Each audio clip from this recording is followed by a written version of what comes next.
World Hockey Report live, coming to you Wednesday, April 22nd on 12 Ounce Sports. What's up? How's it going? Cody Jansen with you here, coming to you live across the 12 Ounce Sports platform. Quickly got to get to it. Of course, you already know by now, show sponsored by MyBookie.ag. Use promo code 12OZSports when you sign up. They'll match your deposit up to $1,000. There's some foreign sports going on. I mean, if you're into Taiwan baseball, I think South Korea is starting up. And hey, for those of you who just want to get that itch, online casino, mybookie.ag, promo code 12OZSports. Alrighty, quickly on the line, we are going to have Mike Commito joining the show here shortly. Steve Lansky's up at 9:20, and at 9:40, Cam Jansen, former St. Louis Blues and New Jersey Devil. Wanted to get my 2 cents in, though it has blown up a little bit. The University of Lethbridge cutting their U Sports hockey program. It was a shock to a lot of people, but I think kind of if you follow the Canada West landscape, some of those bottom end schools are struggling. It doesn't, financially, it's just not viable for them. And yeah, there was that video of, could be the athletic director, assistant dean, whoever. I don't even know if they've actually confirmed who it was. That, maybe they're cracking a couple of jokes about it, but they're being realistic. That's the case. If it's costing them millions of dollars that they're throwing away on hockey, and now all of a sudden they got budget shortfalls, something's got to be done. And hey, that always comes down to recreation. That's just a part of life. I'm sure they could have found some other funding. But at the end of the day, if they don't think that's viable, they don't think that they can pull that off in a short amount of time, I understand why it's going to happen. It's going to happen at the junior level. It's going to happen at the college level. It's going to happen at the pro level. It's a pandemic. It's going to affect a lot of things, and especially with budgets getting tightened, wouldn't be surprised to see more dominoes falling. But hey, joining us on the line now, we got Mike Commito joining us, LA Kings writer, hockey historian. Mike, how you doing today? Doing well, thanks. Thanks for having me on. Hey, not a problem. Thanks for joining us. I guess it's not too early out east where you're at, but hey, let's get right into it. You've really grown on social media over the last couple of years with a lot of this hockey, history stuff. I know you've got the book, and we will get into that. But how did this come about? How did you really get into this? And how do you do it, honestly? Yeah, it's a great question. It's been. I often ask myself, why do I continue to do it? But we'll get to that a little bit later. But I've always loved hockey, always loved history, and then I was kind of going through grad school. I was working on a different topic at the time. I was actually researching the history of black bear hunting and management in Ontario, and I kind of started to realize that as much as I loved that topic and it interested me, I obviously had a passion for hockey, and I started to think that the skills I was developing as a historian, I could apply those to the history of hockey, and kind of dipped my toes in initially with doing some stuff on Twitter just by sharing with those daily moments in hockey history, initially just kind of on their own, and then increasingly kind of putting more photos, GIFs, and videos in there to really kind of make them go a little bit further. And then, started to, get into blogging, and then from there just started to really realize that there was a market and an appetite out there for hockey history stories written in a fun and accessible way. And that's kind of how it really all started. And then over the years, as following, I think it's increased a bit. I think there's been. I think I've been trying harder every year to dig up new stuff. Ultimately, I think what allows me to continue to do it is that Twitter, thankfully, through those archives, you kind of go back and see what you posted the previous year. But I try to keep things fresh, especially now during the pandemic. I think people are obviously starved for hockey content, so I'm trying to spice up and throw some stuff in there that maybe I hadn't had the previous year. And so it's a labor of love. I try to get them all lined up, a couple weeks in advance, so that I'm not spending the morning, putting them together. So they're all scheduled, ready to go. But I like to do it. It's fun. I love to see the reaction that people get when they see them. So I think it's all worth it. I'll keep doing it as long as it stays enjoyable. Well, hey, the Biz Nasty thing gave you a little chicklets bump, so maybe that's going to blow up even more. Yeah, I think also that definitely certainly helps. I think right now I've definitely noticed that, I think a lot of those tweets have been going a little bit further just because of the pandemic. I think, I've always get a decent response on a couple tweets throughout the year, but I've noticed there's been more and more of them happening. I think with more regularity during the pandemic, right? So I think that as much as obviously people love hockey, there's a huge group of people that love hockey history. I think right now more than ever, if you've got a GIF of an old hockey game or an old clip or a goal or whatever it may be, that just might resonate with somebody a little bit more now because they'll take anything. That's fair. You're also a writer for the LA Kings as well. How did that come about? How did you kind of get into the whole writing side?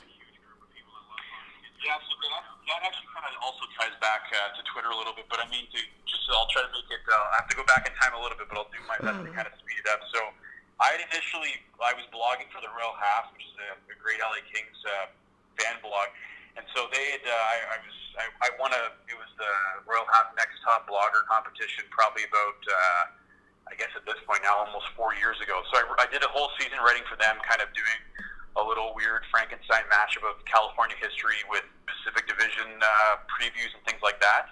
And so I got to know some of the folks. Obviously, you're kind of connected with the LA Kings and the hockey scene out in California, and had some good relationship with those guys. I did my one season with them, and then kind of moved on and started to do different things. But it just kind of happened that I was on All the Kings Men podcast with Jesse Cohen, and we were just kind of talking about how I tried after graduating to get a gig with an NHL team as a historian, and how a lot of the teams had kind of turned me down, because they either didn't want one or they already had one or they didn't need one. And so I reiterated that on Twitter, how, I've been unsuccessful at this point. And then actually, not too long after that, I got a message from the Kings saying, we never got an email from you. And so that's literally how it started. And then I said, well, I'm happy to chat with you then if you guys want to talk. And then one thing led to another. Now I'm on my second season contributing to the LA Kings website. I've got about 40 stories under my belt. But yeah, I think it definitely, I credit obviously my time with the Royal Half, writing with them, also, and ultimately social media, right? Because again, it may have happened on its own naturally that maybe this would have worked itself out, but certainly I think having Twitter and the Kings seeing that tweet is kind of what really put the wheels in motion.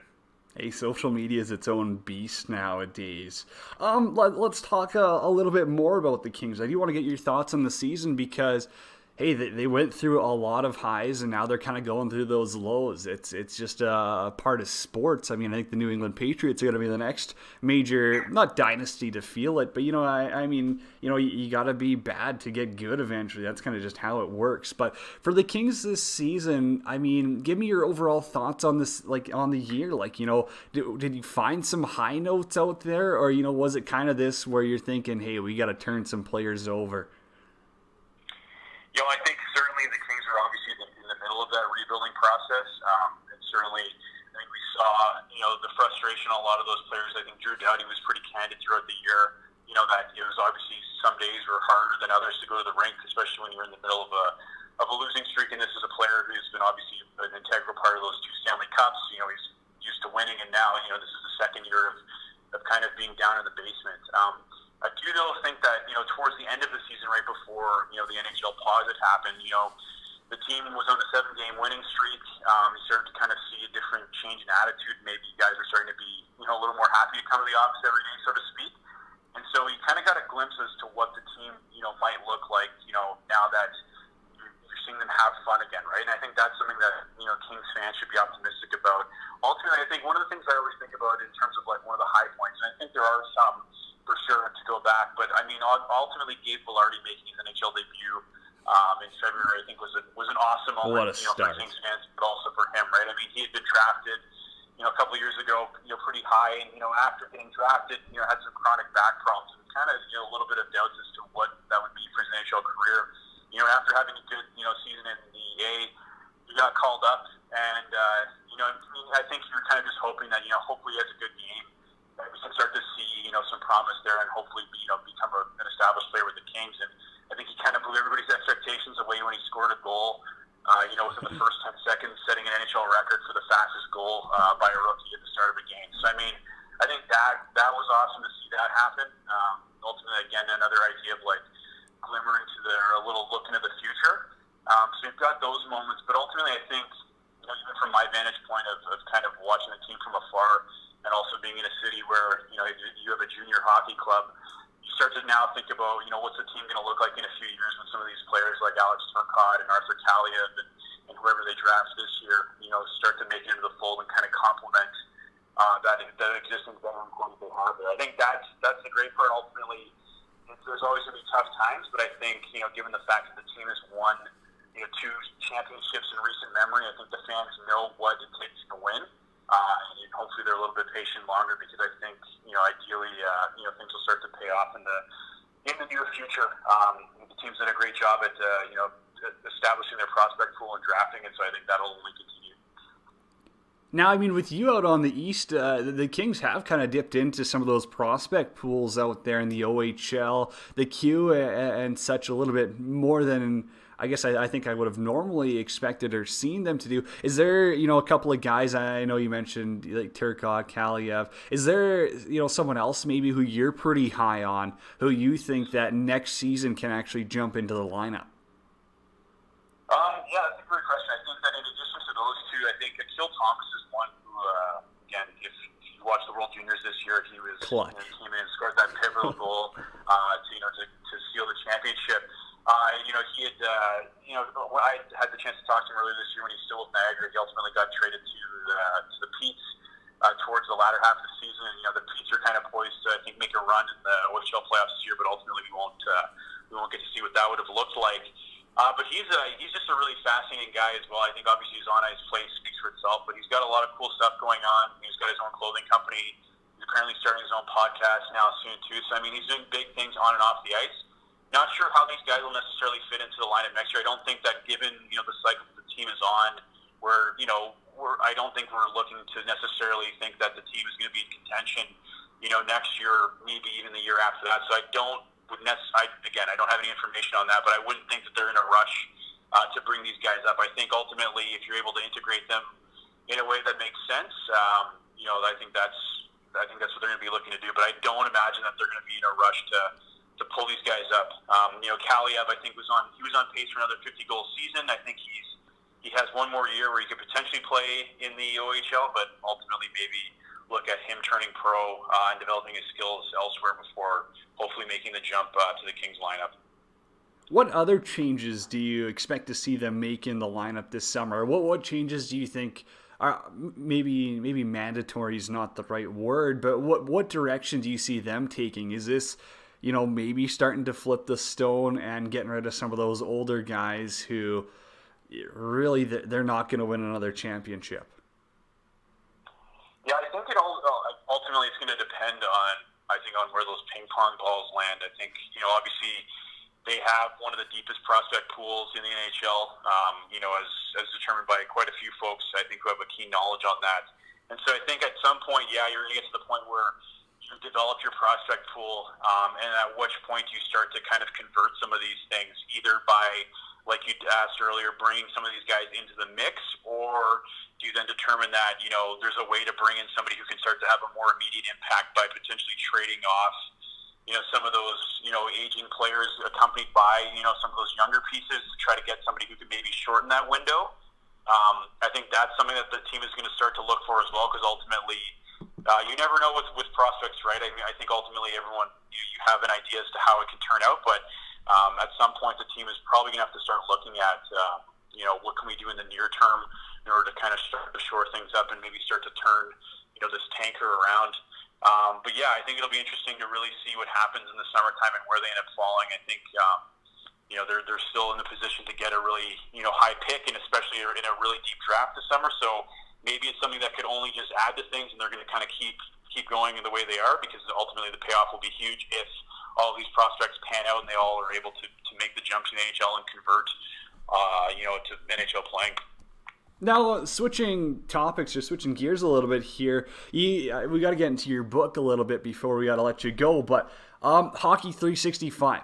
Unreal. I can't imagine how much time went into this, and that's one of the biggest things I wanted to ask you about is, how long did this take? Because when I think of, a generic hockey book, and this, I love reading biographies and stuff, but it's not just a life story. This is a lot of research. This is a lot of looking into stuff. This is a lot of, finding the feel good stories of the game, finding the most impactful stories.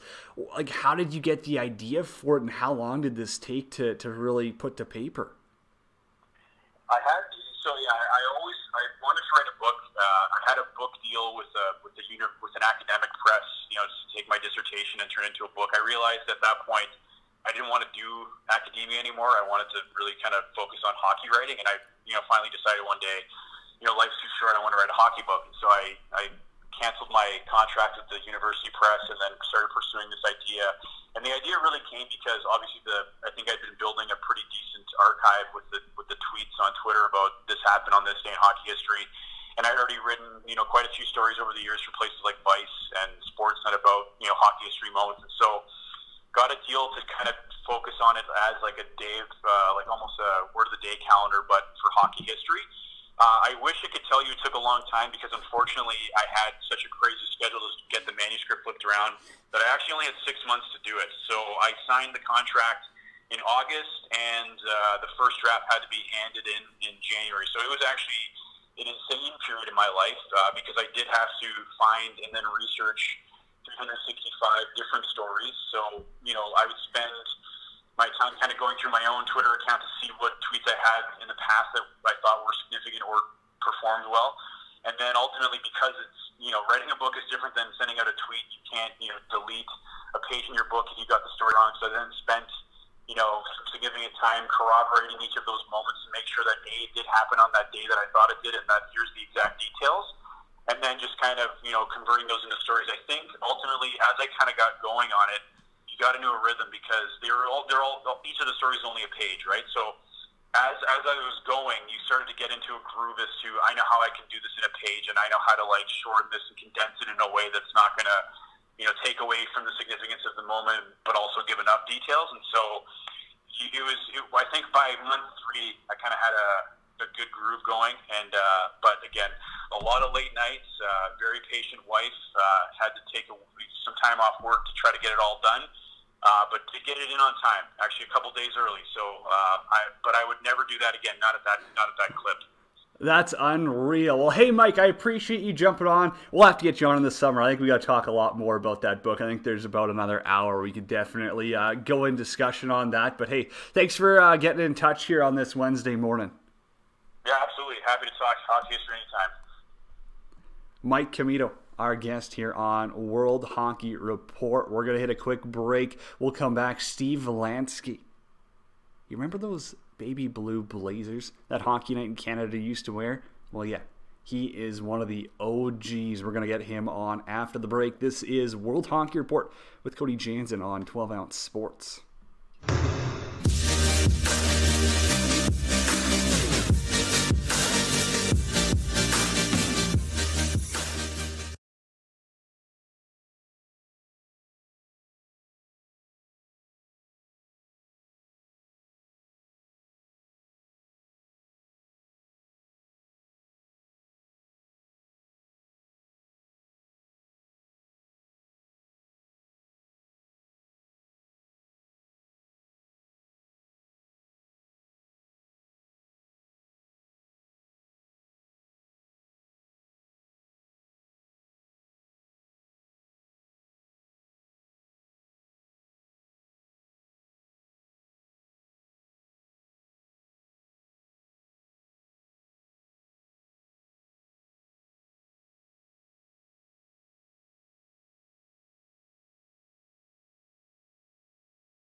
It's Full Talk Report live with you on 12-ounce sports. Cody Jansen with you, 9:20 local time, Wednesday, April 22nd.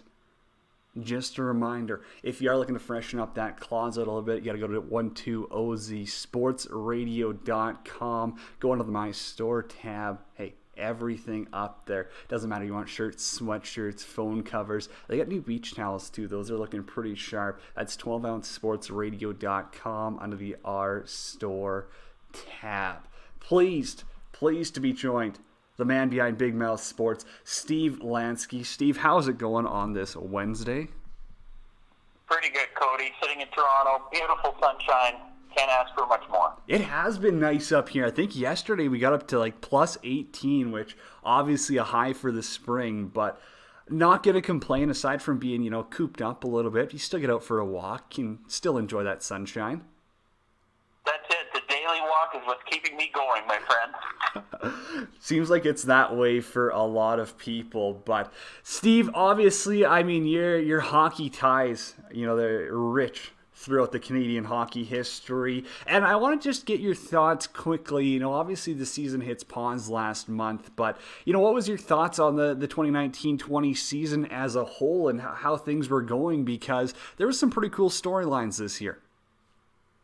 Pretty good season of hockey, and I try not to think too hard about how it might end up, because I find that a bit overwhelming mentally and even in my heart, because it killed me when they didn't have a Stanley Cup in 2005, and I don't even want to think about the possibility of that again. But having been an Oilers fan for, I guess I started working for them in 1979, so what is that, 41 years. It would just, I don't cry a lot, but I think I would if the season didn't get finished and we didn't get to see what this Oilers team was going to do. I think there's a real possibility there. They had so much potential because when they get hot, when their star players are, buzzing and clicking, they're one of the more unstoppable teams in the NHL. They've shown that. They've beaten all the best teams in the league. It's just a matter of kind of stringing those games along over a period of time. And, obviously you got to work for the Oilers, stuff like that. You're in a Canadian market. For NHL players, though, this year, aside from the obvious, I mean, Draisaitl has to be number one here, but who stuck out to you? Who kind of made you go, holy, that was something I did not expect? You mentioned Draisaitl, and I'm not going to lie to you. That's the one that pops into my mind, because some people have touted him as being a potential superstar, and I was not sold. I really wasn't, for a variety of reasons. And I'm shocked.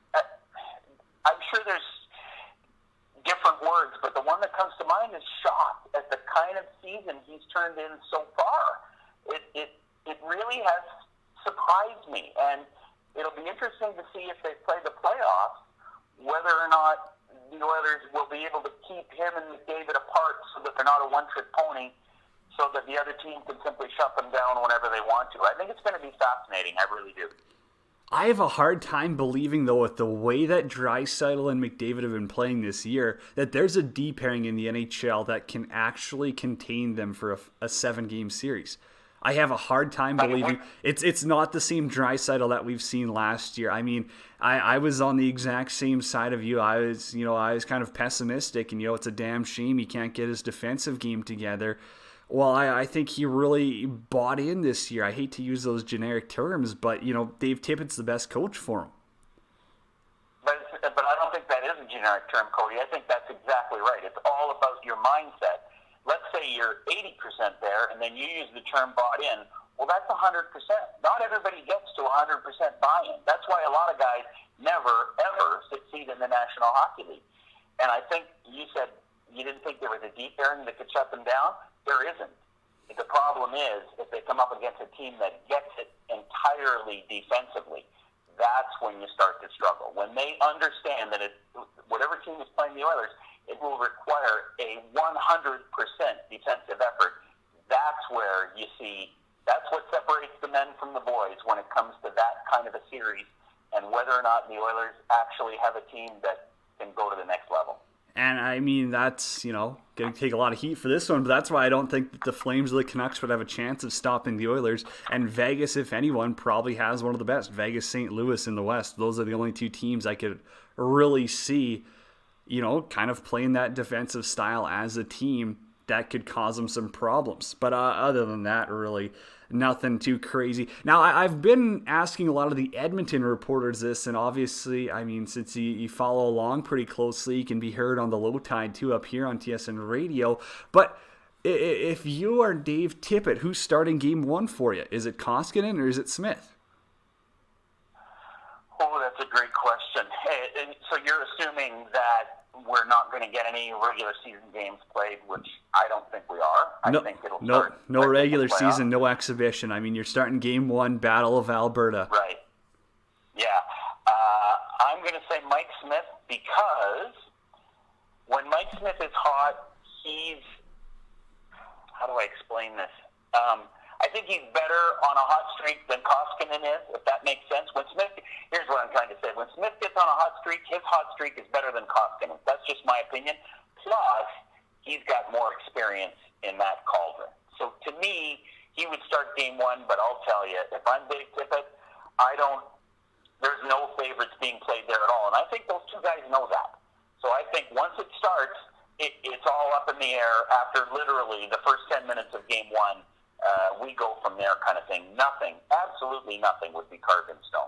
Now, I got to pose this question to you because, I mean, following Mike Smith with the Flames of recent of his playoff performance, he was a .950 or an .850 goaltender. So, I mean, he was really hot or he was really bad. I rip on the Russian Super League, the KHL, all the time, but does Koskinen's playoff success in the KHL, where I believe he's won multiple championships, or at least gone to the finals multiple times before he came to the NHL, does that have any impact on, just his playoff ability where, he does have some playoff experience, although it's not the NHL, it's still playoffs? Yes, it has some, but minimal, because the Gagarin Cup is not the Stanley Cup, and there's just no other way to say that. The players here are better. They have a very strong drive to succeed and win the Stanley Cup. I think that drive exists in the KHL and with KHL players, but maybe not to the same degree as it does here. I mean, they live and breathe it here, and I think that if you got Mikko Koskinen in a lucid moment, he would say the cauldron here is much hotter and much much deeper than it is in any other league in the world. And that includes the Finnish Elite League, Sweden, KHL, anywhere. This is where you want to be, and this is where the pressure is. 100% agree with you on that side. Shifting gears a little bit, let's talk about current broadcasters in the game. Obviously, I mean, you've seen them all. Who's some of your favorite current broadcasters where, if you're watching a hockey game or listening to a hockey game and you flip them on, you're like, yeah, this is exactly what I wanted to hear when I'm watching a hockey game on TV or radio? It's funny. As you're phrasing that question, I'm running names through my mind, and I never did get past Gord Miller and Ray Ferraro because for a million different reasons. Gord Miller is really good at calling a game with an economy of words, but he's also not afraid to ask Ferraro a question, and he's not afraid to banter with Ferraro. And the thing I love about Ray Ferraro is he doesn't just talk about what he's seeing in the replay. He talks about things outside the replay as we're watching it.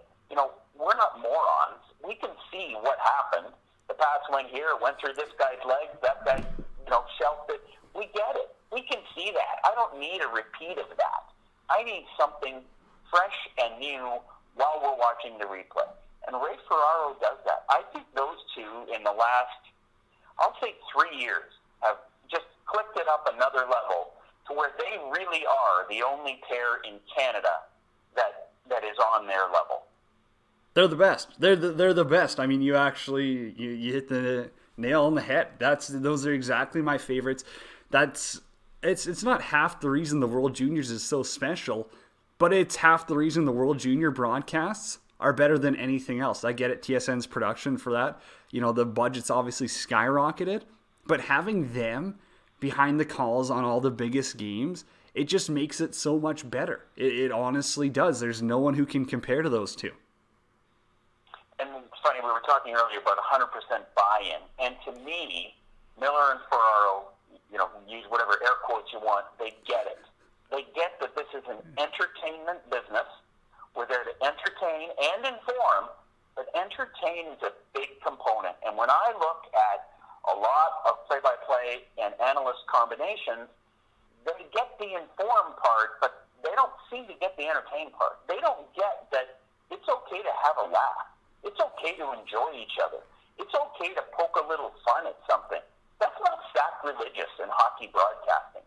And I've kind of reached the point in 2020 where I get really turned off when guys take it like it's, you know, we're doing this game between funerals, so we have to be completely somber and not have any fun.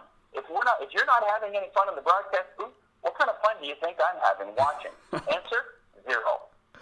No kidding. Is there any current broadcasters, and I mean, you don't have to name names if you don't want to, but, you know, say you're falling asleep, it's a Saturday night, you're going through the channels, you click on one randomly and you're like, are you shitting me? I got to listen to this guy or these guys. Is there someone for you that you just, you know, can't stand? Well, I won't name names, but Hockey Night in Canada's current lead team is not my favorite, and I will leave it at that. You've done a lot with Hockey Night in Canada, and I mean, we don't have to pick on things. I mean, I've been pretty open where I say, hey, I mean, the broadcast industry, if they just want to keep taking every single former player who wants to get into it, it's going to turn into a real damn shame pretty quick. But what, in your opinion, could Hockey Night in Canada do better than?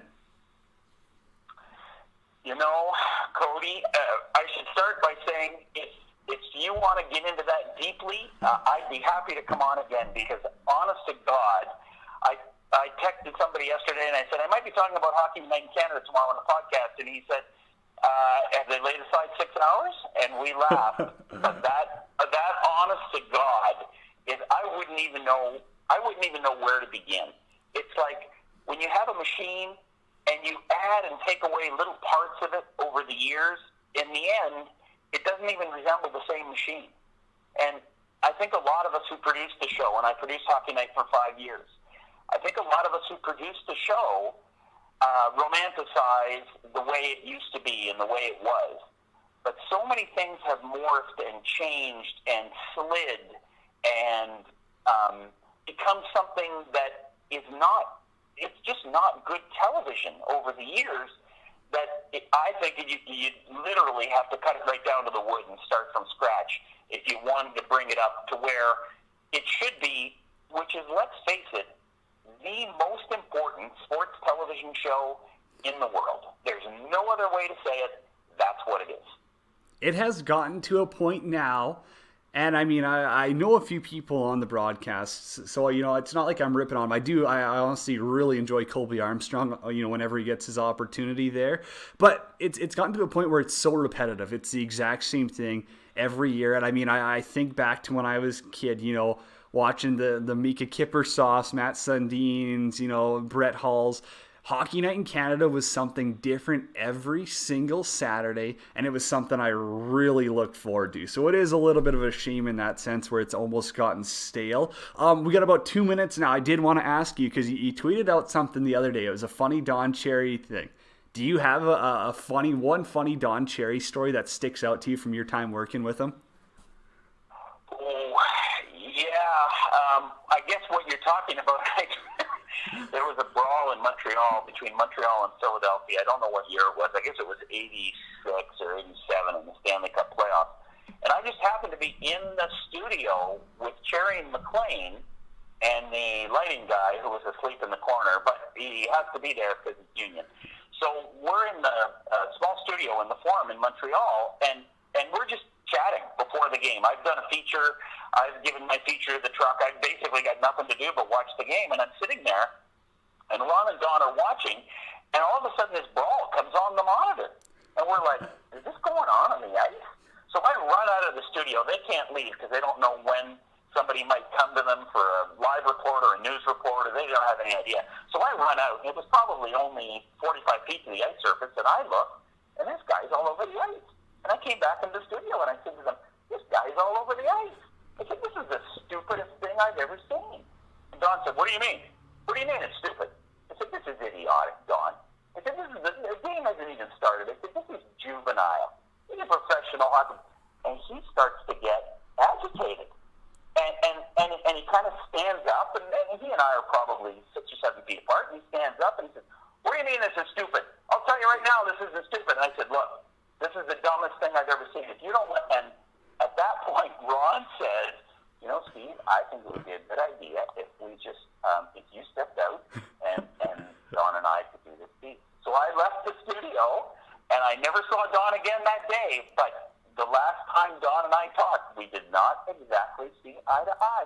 That's hilarious.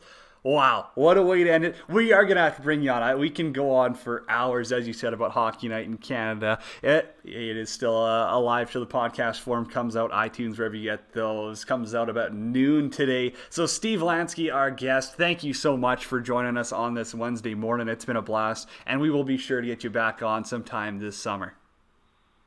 Sounds good. My pleasure, Cody. Take care. What an interview. Hockey Night in Canada. One of the old producers.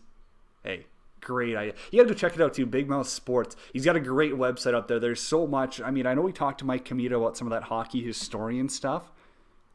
Big Mouth Sports. I mean, if you want breakdowns of playoff series, Canada Cups, whatever, I mean, the summaries are just, they're second to none. You gotta go check those out. Steve Lansky on Big Mouth Sports. Alrighty, we gotta go to commercial break. When we come back, it's our MyBookie big guest of the day, Cam Janssen, former St. Louis Blues and New Jersey Devils. Tough guy joins us right here. It's a World Hockey Report with Cody Jansen on 12 Ounce Sports.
Were you talking about the North American League? Yeah.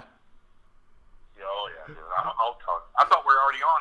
Oh, no. Let me know when you're doing radio. Is this radio? Yeah, this is live, and then it goes in podcast form as well. Oh yeah.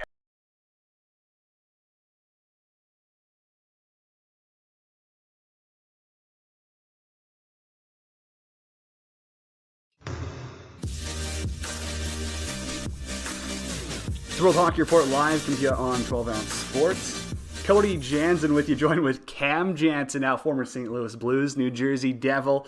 Now, he's got his home on radio and the Cam and Strick podcast. You gotta go check that out. Hilarious talk with Dustin Penner in their most recent episode. Cam, how's it going on this Wednesday morning? Oh, is it Wednesday? I don't even know, because every day is the exact same. Exact same. No, it's just nice, man. We talked.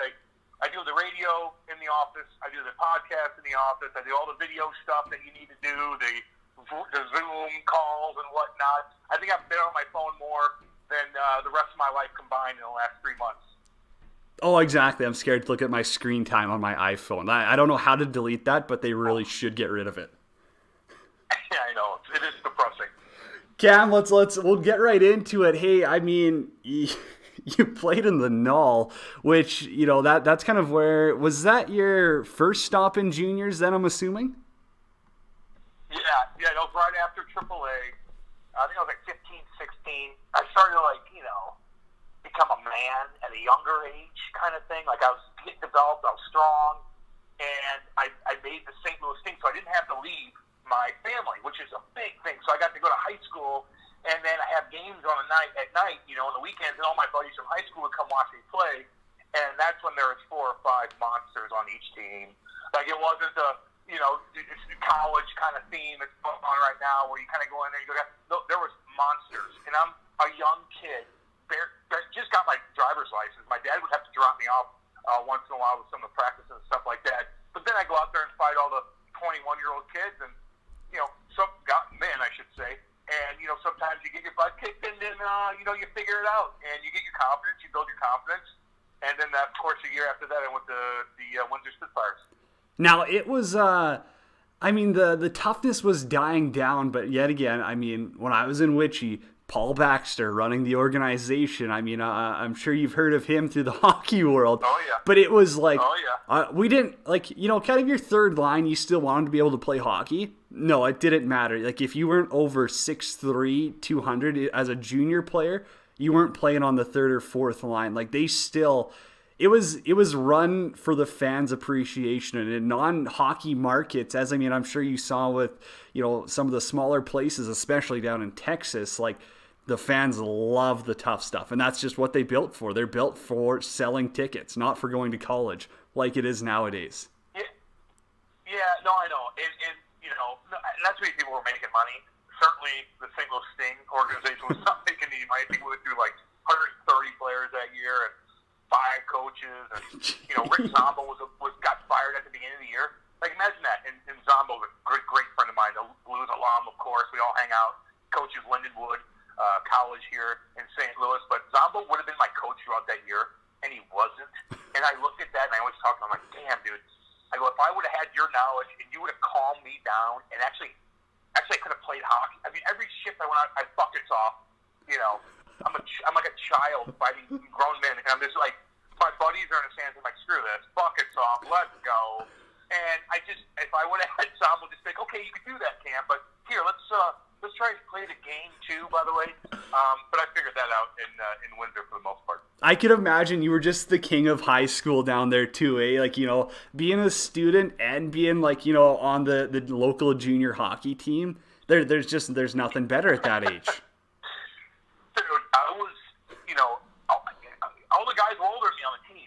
They all had, nice cars, and not that they made any money, but you looked up to them. They all had tattoos, and they're wanting to go out and hang out with girls all the time. You're like, holy cow! Like, sorry, high school buddies. I'm hanging out with my older buddies on the team now, and you just grow up quick in that way. But yeah, it was fun, man. It was fun to show off, go to school. Our team gave us a beeper at the time, so I'm in high school walking around with a beeper. It would go off in class, and everybody's like, woo! like, well, no, I got to use it. It was I don't know why I was able to do little things like that. Maybe because it was junior hockey. I didn't get it, but I got a pass from the school. But yeah, it was surreal in many ways. Oh, it's a different lifestyle. Moving along, one of our favorite things to ask is what do you remember about your first NHL game and kind of the lead up, because I believe your first pro year was the lockout year, correct? Where the American League was just the wildest league in the world, right? And then it was the following year you made your NHL debut. Yeah. So that 04 league, remember the full lockout year. I fought 45 times that year. McGratney fought 45 times that year. He had 551 until him, and then I had 337. And I always give him crap because I'm like, dude, you always got 10 minutes at the end of the game. Grads would go to the line, he'd like, give me a 10, or flip them off, or whatever. And he would load up on 10 minutes conduct. I'm like, damn you. I go, we'd be tied in PEMs if you didn't do that, and we laugh about that now. But that league was crazy, man. That was so good for my career. That was stepping stone. Had to be again, talking about becoming a man. Oh, that league will turn you into a man. You're not dealing with 21-year-olds. You're dealing with like 37-year-old men that have been grinding it out in the minors for 15 years, that know how to eat a punch, that know how to like turn their shoulder against you when you try to hit them because they're wily veterans. But then the next year, my parents were in town playing, and all of a sudden I get the phone call. We get called up Madison Square Gardens the next night. My parents are right there. They drive me down to MSG. First shift, I got crushed by Darius Kasparaitis. Just got him on the podcast. We talked about that. Just cool, man. Oh my God, tree trunk legs, dude. Just tree trunk legs. He knocked some guys out, man. Hardcore knockouts. What was it like, though? I mean, you said your parents drove you to the rink. Like, I mean, are you sitting there, you pissing your pants or what? Like, are you kind of like, well, I played against some of the, like, I mean, that American League the year before, like, there was some unreal heavies, but, like, there was also some ridiculous skill in guys who were leading the league. Like, did you kind of feel like, yeah, actually, I think I'm ready for the NHL at that point? Oh, physically and tough-wise and fearlessness-wise, damn right. Getting the puck off the wall on a consistent basis when you got guys pitching on you that are superstars, that's what I was worried about more than anything. Like, oh, I'm going to fight these guys, and I'm going to go for 2.5 minutes, and they're going to be so miserable, and I'm going to catch somebody with their head down because I know I can do that because I can skate. I'm able to get in on these forechecks really hard because there's no more hooking and clutching. So all of that stuff, I'm like, confident is all hell. But just puck-wise, like, just get it in deep, do the right thing with the puck. Stay on side, get it off the wall. Little things like that worried me more than anything. Simple game. That sounds like hockey in the Midwest. Who was your first NHL tilt, and how did that go? Oh, that's a good question. I think it was Aaron Ashton. Oh, and we probably kicked the crap out of each other. I mean, just toe to toe, and then all of a sudden, my first like 5 fights were really, really good, and then the middleweight kind of guys were like, nah, I'm done with you. And then I had to go for the big boys, and then they become good, but they're just a little different. You had to change your style. But I just knew it. Lou Lamoriello was watching me from above, and he knows, like, I'm going to put a show on for that man, and for the fans. Like, you play in the NHL for the first time. There's 20,000 people there. I'm like, okay, yeah, let's go. I want to put a show on. Wasn't it Ashton with crazy long arms too? Yeah, he's my size, and we just had sick tilts, and Don Cherry put our fights on Rock'em Sock'em. That's when you know you made it too, by the way. The best. When you got D Cherry doing that. Oh, I loved it, man.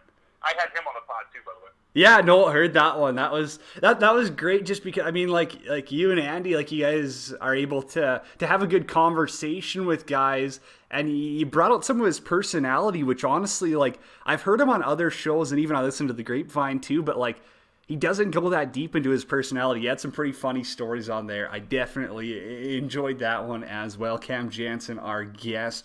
Cam, what's one NHL city that you wish you would have played in? I mean, I'm sure, there's obviously the fun cities, the New Yorks. If you're making money living downtown, not a bad place to be. But was there one city in the NHL that you're like, I would have loved to have a little stint here? Before I get to that, let me just say, the best best thing that's ever happened to me is being drafted by the New Jersey Devils and being under Lou Lamoriello's helm, because you're disciplined. You're automatically disciplined under that man, and I needed it, and I loved it, and my mom and dad loved him so much. And there's times where I call them, and I'm like, I think Lou's mad at me, and they would yell at me so much. You better not disappoint that man. He saved us. Like, my parents were so broke. Lou signed me when I was 18 years old. Gave me a couple $100,000. And I'm like, okay. And I was able to work out, take care of my parents a little bit, breathe a little bit, and just focus on hockey. He saved, like so my parents will never, ever forget about that man. Anyway, I forgot playing in St. Louis, that helps out my second career. Now I get to do whatever I want. Have my own podcast, on my own radio show. You're playing in your hometown. Everybody knows you. You could monetize that. It's perfect. But the one team I would like to play for, though, is a couple. Chicago would be cool, too. Don't get me wrong.